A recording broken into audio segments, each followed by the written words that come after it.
Merci beaucoup. Donc, je vais me présenter, Miguel Marimoutou. Donc, je suis le responsable du service prévention.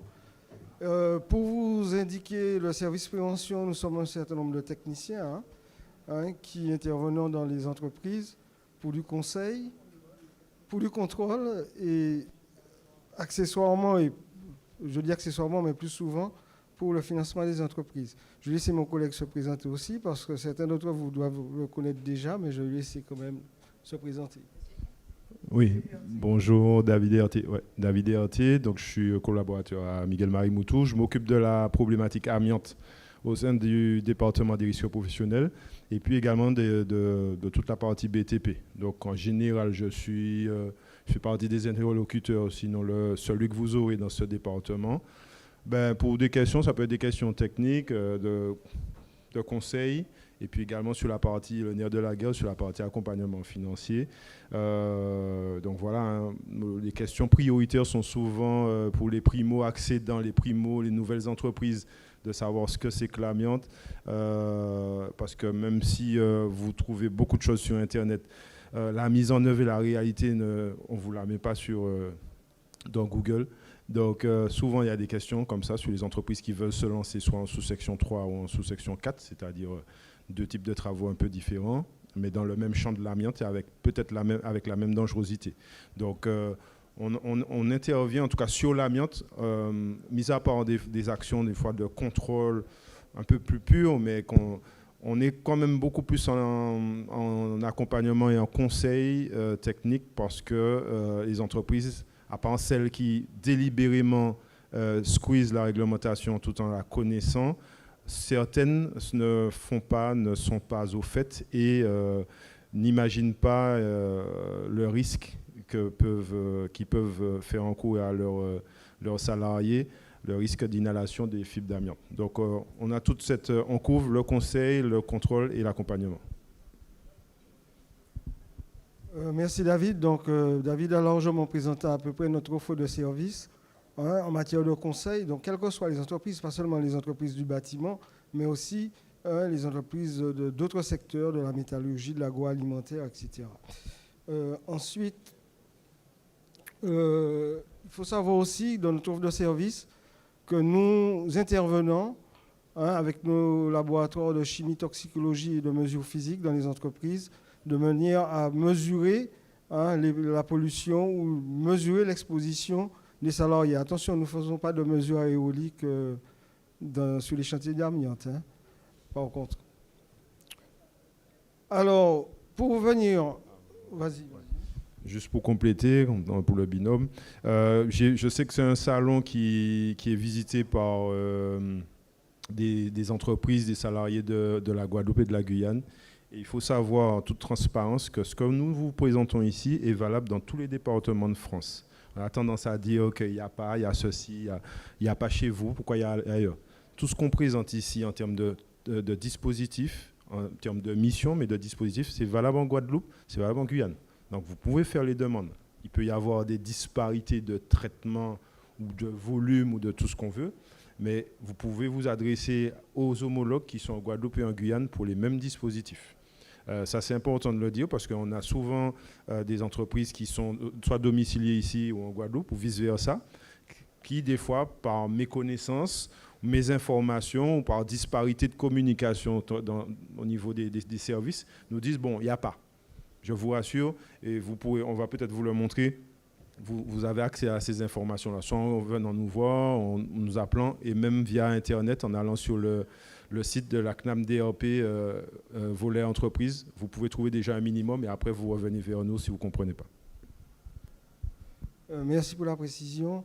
Donc effectivement, notre champ d'intervention, notamment d'accompagnement financier, c'est sur le territoire de la Martinique, mais sachant que ce sont des dispositifs nationaux, donc tous les autres départements de France et de Navarre sont concernés et ont la même offre aussi. Alors, nous avons deux types d'aides, ce qu'on appelle les subventions prévention TPE pour les moins de 50 salariés et les contrats de prévention. Ce sont des dispositifs qui nous permettent d'accompagner les entreprises sur des problématiques de prévention. Donc, en lieu et place de conseillers, ou de mettre des injonctions, nous aidons l'entreprise, nous l'accompagnons financièrement à mettre en place les mesures de prévention que nous leur demandons. Alors, pour les contrats de prévention, le dispositif est le suivant. Pour toute entreprise, tout secteur, vous avez ce qu'on appelle les conventions nationales d'objectifs. Alors, les conventions nationales d'objectifs sont signées avec les partenaires sociaux, au niveau national. Donc, les organisations professionnelles, que ce soit de la métallurgie, du bâtiment, etc. Pourquoi ? Parce que nous sommes dans un système paritaire et au niveau de la CNAM, vous avez dans son conseil d'administration à la fois des salariés, des chefs d'entreprise et des groupements d'entreprises qui vont, eux, inculquer notre démarche de prévention et les axes d'action. Donc, en général, le bâtiment, c'est un lobby. Le bâtiment a toujours une convention. La convention du bâtiment est échue au 1er mai, mais elle sera reconduite d'ici le 1er juin. Donc, il ne faut pas se préoccuper. Si vous allez sur le site, vous ne voyez pas la convention nationale. Elle n'est pas encore sur le site, mais elle est en cours de reconduction. Alors, le contrat de prévention, en fait, il n'y a pas de... Par rapport au SPTPE que je vais présenter tout à l'heure, il n'y a pas de maximum en termes d'accompagnement. Simplement, les entreprises sont aidées entre 15 et 70%. Bon, les 70%, j'ai connu ça il y a 30 ans. Attention, on tourne autour entre 35 et 40% au jour d'aujourd'hui. Donc, on essaye d'être au-dessus quand même de la défiscalisation. Pourquoi ? Parce que les entreprises qui s'équipent en défiscalisant ne peuvent pas bénéficier de nos aides. Donc, on essaye d'être un peu plus, je dirais, attractif que la défiscalisation. Alors, pour ce qui est des contrats de prévention, ce sont des axes globaux. Donc, on va essayer pour les chantiers du bâtiment, tout ce qui est hygiène sur les chantiers, les risques de chute de hauteur, par contre, c'est le premier risque dans le bâtiment, les risques de chute de hauteur. Pour votre gouverne aussi, le second risque, si vous voulez, au niveau national, le premier risque, ce sont les TMS. Le second, c'est l'exposition aux poussières d'amiante. Alors, tout ce qui est lié à la prévention des pathologies, les TMS, on en parle souvent, l'exposition au bruit, aux vibrations, le risque chimique, l'amiante fait partie du risque chimique, ainsi que tout ce qui est lié à la circulation routière. Sur le risque chimique, sur la base d'un contrat de prévention, on peut aborder les problématiques de l'amiante via une convention nationale d'objectifs. Alors, pour ce qui est des SPTPE, c'est ce qui concerne la plupart des entreprises dans notre tissu économique. Pareil, vous avez les mêmes thématiques qu'une convention d'objectifs. Dans le bâtiment, ce sont les TMS, chute de hauteur, les produits chimiques dangereux, et aussi des prestations de formation, parce que des fois, vous faites former vos salariés au risque, par un organisme accrédité ou pas, en tout cas habilité, et nous intervenons, en plus de l'OPCA, nous intervenons aussi sur le volet formation.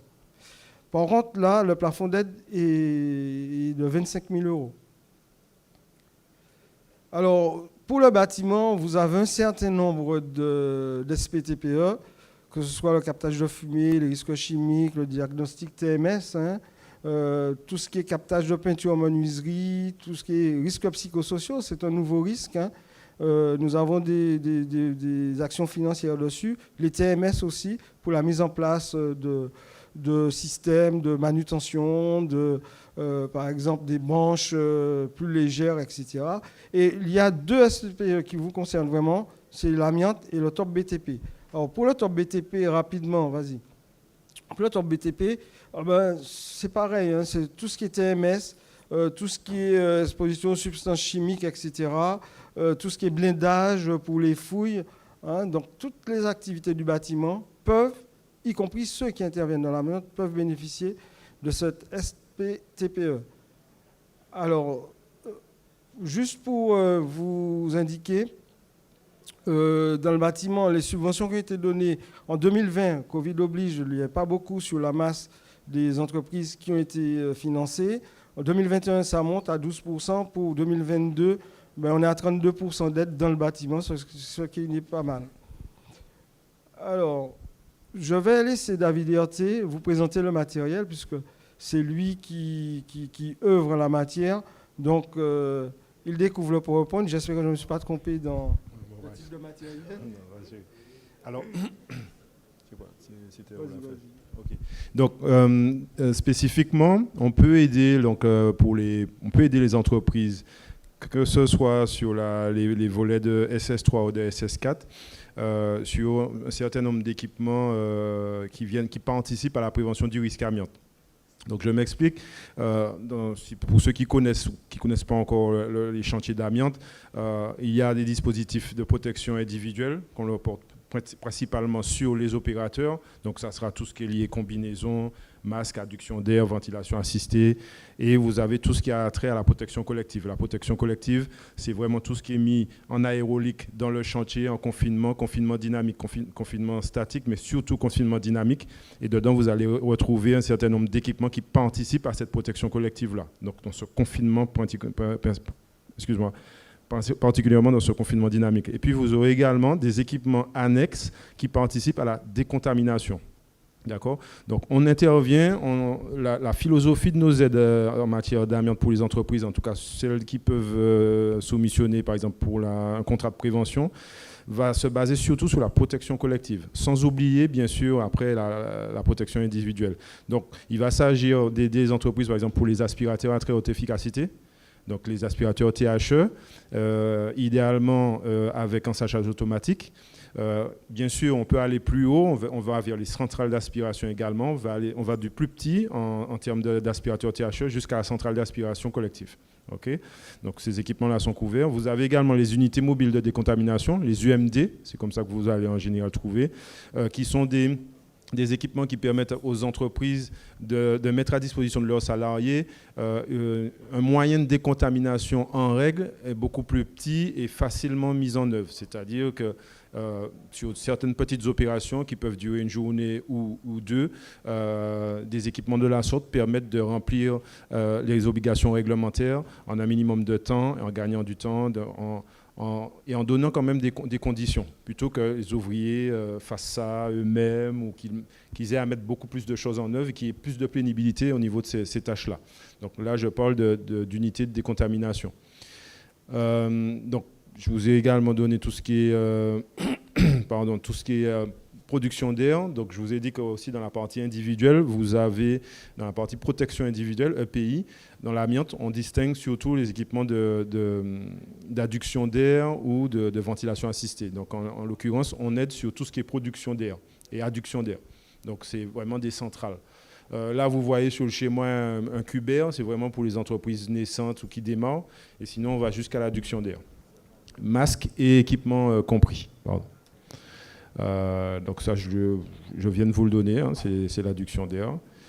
On a les mêmes dispositifs, vous l'aurez compris, peuvent s'appliquer aussi bien aux entreprises de sous-section 4 que sous-section 3. D'accord ? Donc en sous-section 4, on a tendance à dire que bon, c'est plus léger, on n'a pas besoin d'autant de choses, mais bon, je rappelle quand même que pour moi, la sous-section 4, et pour ceux qui connaissent, c'est le petit frère de la sous-section 3. C'est-à-dire qu'il n'y a qu'un seul maître mot qui fait foi ou qui guide l'activité, c'est la mesure de l'évaluation de l'empoussièrement. Vous pouvez être sur une petite intervention comme sur une plus grosse, la petite intervention émet autant de fibres d'amiante que la grosse. Pour autant, on peut considérer qu'on est en sous-section 4. Donc c'est vraiment ce qu'il faut retenir et ce qu'il faut comprendre pour ne pas qu'on pense qu'avec un simple masque P3, on peut faire de la sous-section 4. C'est faux. Il faut vraiment travailler sur vos documents et sur l'évaluation de l'empoussièrement. A priori. Après le faire mesurer, peut-être qu'en ayant mesuré à 2-3 reprises, vous pourrez passer à des moyens de protection plus, on va dire, inférieur, entre guillemets. Donc, sur cette sous-section 4, la sous-section 4 et 3, on intervient également sur la formation des opérateurs, encadrant de chantier et encadrant technique. Donc, comme M. Marimoutou l'a dit tout à l'heure, on vient en accompagnement sur une part du coût de la formation. D'accord ? Donc, en gros, je pense qu'on a tout balayé. Alors, également, sur certaines entreprises, il faut dire qu'on arrive à croiser également la prévention du risque amiante avec aussi la prévention des autres risques qui sont TMS, pénibilité. Donc, ce qu'il faut savoir, c'est qu'une entreprise qui fait de l'amiante, pour ceux qui ne savent pas, ça reste un métier quand même assez pénible en termes de conditions de température, certaines manutentions, certains gestes et postures. Ce qui fait que aujourd'hui, les entreprises doivent faire quand même appel à une certaine technologie, à un certain niveau de prévention pour minimiser le niveau de pénibilité qu'ils ont sur leur chantier.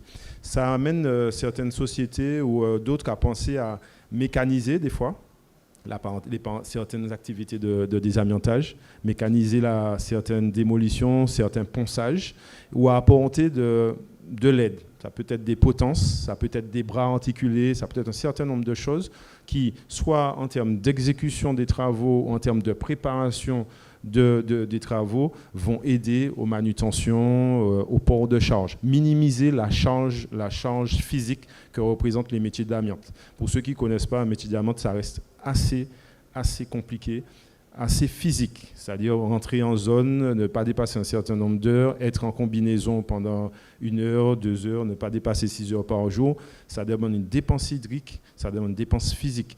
Et si à côté de ça, on peut minimiser les efforts qui sont réalisés en zone, comme on a coutume de le dire, il faut le faire déjà. Et aujourd'hui, on accompagne également, pas seulement sur la partie amiante, mais bien sûr, en fait, on reste dans notre corps de métier. On n'est pas obtus, c'est pas parce qu'on nous a donné un dossier amiante qu'on va vous aider juste sur les équipements amiante, quoi. On va regarder ce qui peut être mis en œuvre pour améliorer les conditions, quand ça peut être fait, quoi. Okay. Donc, aussi bien on croise, comme je viens de vous dire, on croise et on aide sur tout ce qui peut améliorer une opération d'amiante de A à Z. Tout en sachant que, expérience par expérience, le métier de désamianteur en zone, c'est une facette. La préparation d'une opération d'amiante avant de commencer même à entrer en zone est une des plus grosses facettes du métier. C'est là où vous avez quand même, j'ai envie de vous dire, 70% du travail, c'est-à-dire que ce soit de l'administratif jusqu'à pouvoir entrer en zone, vous avez énormément de phases à respecter liées justement au niveau de certification. Et toutes ces phases-là requièrent une dimension physique et technique qui sont assez importantes. Moi, j'aime le rappeler, il faut maîtriser ce secteur. Il y a beaucoup de manutention qui peuvent être aidés en général, soit par des camions avec bras, il y a beaucoup de manutention, beaucoup de petits travaux, une maîtrise technique à avoir sur l'empoussièrement, sur l'aérolique,